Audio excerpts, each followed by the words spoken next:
ସମସ୍ତଙ୍କୁ ପ୍ରଣାମ। ଗୀତାରେ ଭଗବାନ ଶ୍ରୀକୃଷ୍ଣ କହିଛନ୍ତି, ମୁଁ କାହାର ଭାଗ୍ୟ ତିଆରି କରେ ନାହିଁ। ମଣିଷର ଭାଗ୍ୟ ମଣିଷ ନିଜେ ତିଆରି କରିଥାଏ। ତୁମେ ଆଜି ଯାହା କରୁଛ ତାର ଫଳ ତୁମକୁ କାଲି ମିଳିବ ଏବଂ ଆଜି ତୁମ ଭାଗ୍ୟରେ ଯାହା ଅଛି ତାହା ପୂର୍ବର କର୍ମ ଫଳ। ସେଥିପାଇଁ ଜୀବନକୁ ଉପଭୋଗ କର, ନିଜେ ହସ, ସମସ୍ତଙ୍କୁ ହସାଅ। ହସେଇ ନ ପାଇଲେ ଖଣ୍ଡେଇବନି, ଭଲ ନ ପାଇଲେ ଘୃଣା କରିବନି, ଖୁସି ନ ଦେଇ ପାଇଲେ ଦୁଃଖ ଦବନି, ସାଥୀ ନ ହେଇ ପାଇଲେ ଶତ୍ରୁ ହବନି।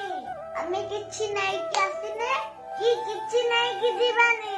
ବାସ୍ ସମସ୍ତଙ୍କ ସହିତ ଭଲରେ ହସ ଖୁସିରେ ଜୀବନ କାଟିବାକୁ ପଡିବ।